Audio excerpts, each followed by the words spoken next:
Well, they went to this man who I went to go see, my probation officer, and he said, well, we've been to your mum's house, we've been to your dad's house, we had a word with your mum and your dad, and my mum said, well, we're going to have to do something about Robert because he's having a. But my mum said, well, as we didn't get our Robert to go to Tom Park, then. But I think what started me off because I know me and Aaron went to winter school, and because our Michael was all brainy, our Michael was always picking on me saying to my mum and my dad, oh, our Robert can't do no, can he's useless and all that. Well, and my dad said to me, our Michael, he said, I'm not having this. My dad said to my mum, I'm not having this. You're his younger brother, Robert's second oldest, Elaine's oldest, and the oldest and the second oldest is supposed to look after your youngest. That's what I always got told. And I said to our Michael, I said, up to this then, you do what I tell you because I'm oldest, I'm second oldest.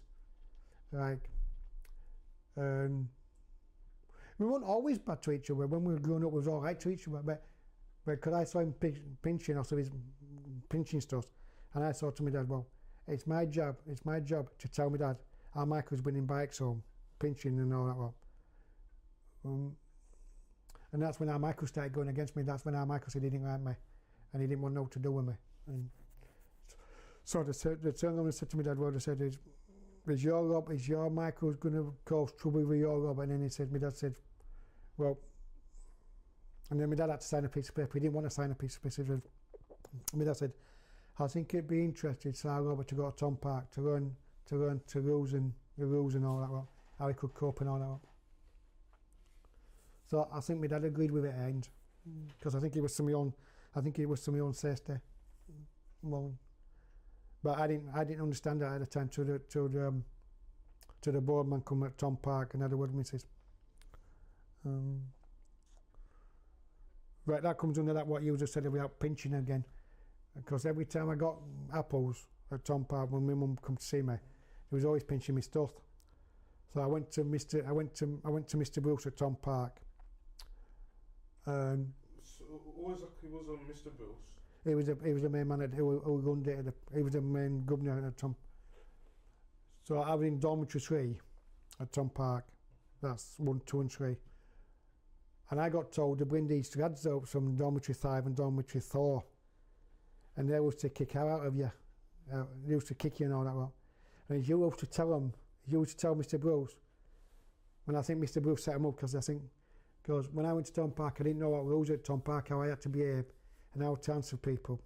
And you got to say, yes, you do what they tell you. And you said no. Then they get the what you was called, I think that was what you called the big boys. They had to come out and they had to sort me out. I know what I had to do. They had to kick out of me to make sure I could prove myself when I was outside. And so as I said, I was in dormitory 3.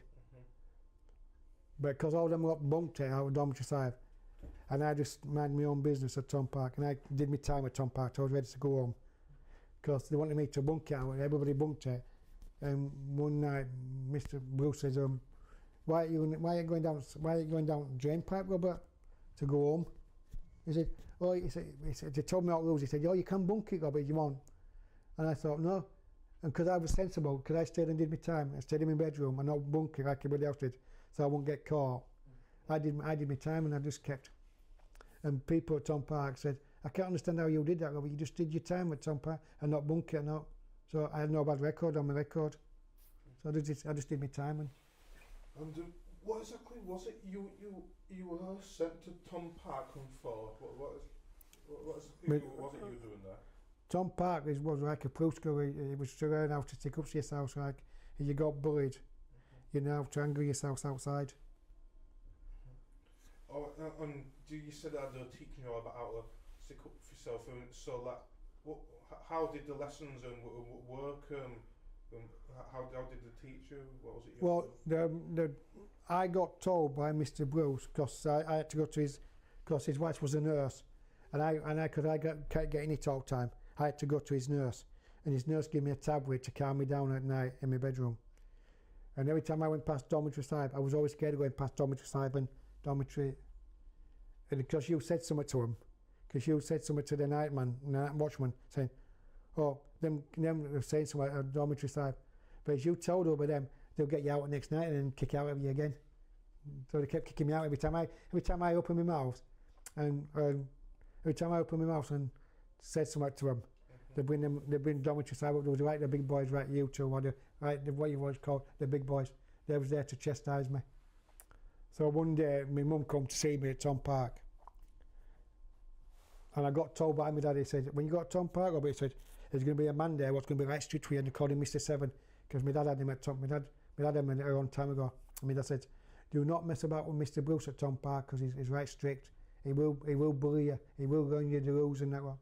And I think it was to do with rules, right? He let my dad out. He let my dad rules when my dad was at Tom Park, because my dad went when he was in war.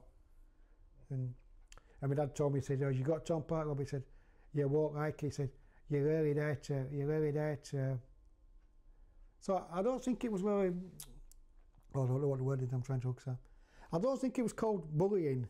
I think it was right bullying, but I think it was, I've forgotten what the word is. This is the bit I always get mixed up because I didn't really understand it. I don't know what it means by big boys when they used to. I don't know what it means when they say big boys are eating you at Tom Park. I think it was to learn you how to stick up to yourself. I think it was. Oh, so do you mean you say so? These you're saying that these big boys are there to try and teach people toughen themselves up. Is that what you're trying to say? I think it's because I went to Tom Park and I was soft and I was letting everybody eat me, and because I wouldn't eat nobody back. I think Mr. Bruce said there's only one way we can cure this, Robert, so you can go home. And I think it was because Mr. Bruce, I think it was Mr. Bruce what did it to do, said to dormitory side, he said, oh, we're getting a new person in here today, oh, you'll get round him, his soft is out, you can do anything to him, you can hit him and anything. And I said to Mr. Bruce, I said, you don't know me that well. And then I was soft, I was letting everybody eat me at Tom Park. And every time my mum come, I had it out here. And there was one lad I didn't like, and he had one of these special things on, like you got a lame leg, and he had a big sin on his leg, and it hurts to hurt you. I don't know what to call them. A brace. It's like a caterpillar, like a big sin on it. Yeah, and he used to kick me with that. And then one day, Mr. Brooks said, I'm sorry, Mrs. Wardle, and my stepdad said, you can't see your lad today. She said, I've come over that way to see my lad. And so he opened the door and said, oh, you can see your lad, he could be. But he wouldn't open the door so my mum could see, but he wouldn't let me see, he wouldn't let my mum see my face, because it was right out here. So he said, oh, you can't come today. He said, something's happened to your lad. So I still had the brooch next day when my mum come. And so my mum asked, well, my mum said that, my mum didn't like what they did when she closed down. So my mum said, well, I'm going to get one of these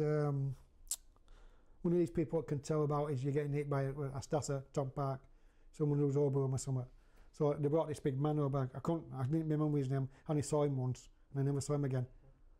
And he said, "Can we have a word with you, Mr. Bruce, at Tom Park, please?" He said, "This guy's just gone back home."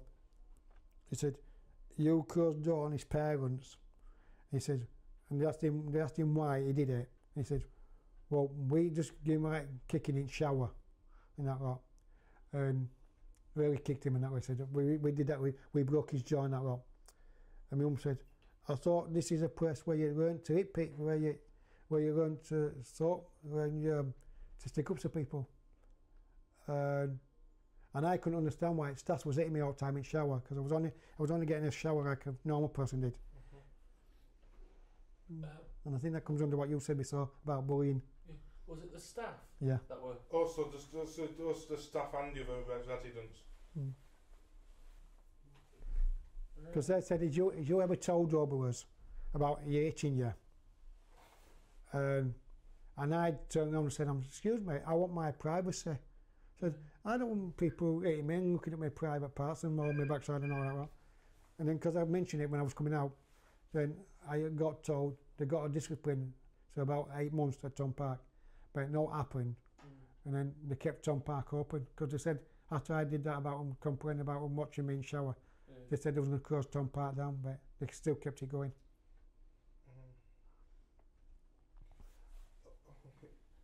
So there was a lot of it sounds like there was a lot of abuse going on at Tom Park, 'cause as well as the other residents, also the staff.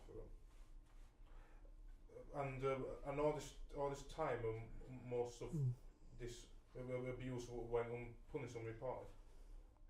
No, there was a lad who I got to know right while I was there. And I think he was only about 9. He was the youngest lad in Tom Park, and he was only young. He must have got there. He must have been there when he was 7 or something, because he was only 9. And he liked my parents, because he had no parents. He had no one to come and see him and that lot. And my mum was so sorry to him. She said, "What's your name?" And he did say to me, he said, "Excuse me, Robert," he said, "Can I come and sit next to you with your parents?" I said, "Yeah, it's sound." But normally my mum would have said no, you know what I mean? Because it's my son, and she thought sorry to him. And she said, so my mum asked him a question. She said, "Have you got no parents?" Oh, he says, "No." He said, "I've been here since I was 7. And next visiting day, it was every 2 weeks. So 1 week my mum come in, next week I was with no parents, so I had to go on training outside. So when I didn't, so there was no visits to me. I had to do like sports outside, like running on that one way. And I used to do not running, so I used to do gardening outside, learning how to do my own taters and that lot, and learning to do that. And Mr. Edwards, he was the gardener what took us all out and did sub. And we used to play football, at Tom Park, right down where the Oxfield was, like there was all wall where it was all broke where we kicked football and that lot. And Simon says, "I know it's your lot today, kicking ball over here. We can see you playing football." And Simon used to come and said, "Can you kick your ball over?" I said, "I can't help it, we're kicking ball over." I said, "That's where we're playing." And they all ended up down in where Ox Arms were, and he said, "You're upsetting all the sheep." He said, so Simon used to come up and play pop in his. So Mr. Seven said, the one who took us in said, "Oh, sorry, we'll try to keep on control next time." But it used to always go because hot wall was all broke.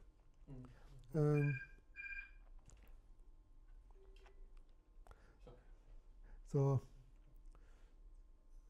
but I did but when I come to think of it, it wasn't a bad press, but the bit I didn't like is when you was in short pants, when you bunked it, and you're looking at your mate, you're looking at him saying, and you wanted to say something to him, you know what I mean? But if you said something to him, you wouldn't be on board to saying, just trying to stick up to him, saying, because that's why it was called punishment, because he said on Big Gate when you went to Tom Park, "This is a proof school at Tom Park when you have to stick up to yourself."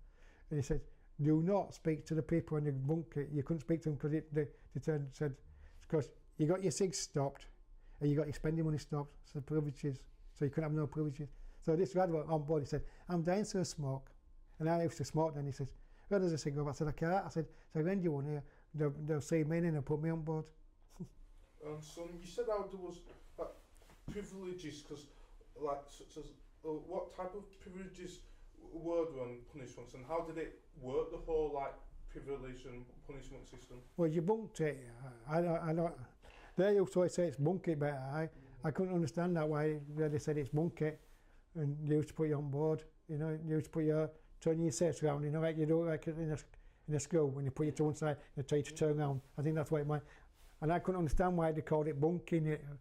And when they said, "Oh, if you bunk it, you've got to stand here. You can't look at all your mates in on lockers. You can't see them. You can't even ask them to smoke. If you do, you got your cigs stopped and your money stopped." It was like I say, when you get your money stopped, it must have been your spending money. But they called it you lost your privileges and that. Right? And you said you got spending money. So what type of things were there to spend it on? So did you have a little school shop? No, your spending money that day was like your spending money was like that day is like you wanted to get some stuff to put in your locker, like your shampoo, your shaving tackle, like gel. Oh yeah. But you would have to. But when you give your money, they would give you a sin and say, "Right, yeah, Robert, that's what you got today." You had to tick it. You had to put your name, and you had to tick it. And if you got one thing wrong, and you bought sweets, and it went down to get sweets, then they'll say, "Right, sorry, you got £2 knocked off your spending money today." So you got 16, you would only got 14 because they took £2 off you because you got sweets when you weren't supposed to. It was supposed to get apples and that wrong and that kind of stuff. Because you couldn't get no crisps and that lot. You just had to get apples and your toiletry, and like you got your own toilet rolls and that. So if someone pinched your toilet roll, and you asked someone else to lend you some toilet paper or some, you couldn't ask them because you already had yours, and as you got yours pinched. But what I didn't like about Tom Park, everybody had numbers on the lockers, but there was no lockers where it was just like a big right today, like that. It was just like a big locker where you sat down on it, and everybody had numbers. So if someone went in your number, someone pinched out something out of your number, you couldn't tell them. So if you went to Mr. Bruce and said, right, I'm sorry Mr. Bruce, my mum's just bought me this today. My mum's just brought me some stuff in. But before you checked it, he used to check all stuff what was coming in. And I said to Mr. Bruce, I said, over there, something's missing out of my stuff. And he goes, what are you on about, Robert? I said, I know what my mum brought me. I said, I'm not that stupid. I said, I know what my mum brought me. She brought me some comics, some apples, and some pears. But she didn't. But he said, you sure they gone missing out of your locker? I said, yeah. I said, my locker's number 17. And I said, the person who's pinched it's number 19. That's two lockers away from mine. So he said, oh, I'll get back to you, Robert, and he never got back to me. So, because I told Robert this person who's treated me with staff, because I told Robert him to pinching me stuff. So, anyway, I did like Tom Park. Because it got me some stuff. It learned me how to do some drawings and that, and I started getting a lot of books at home,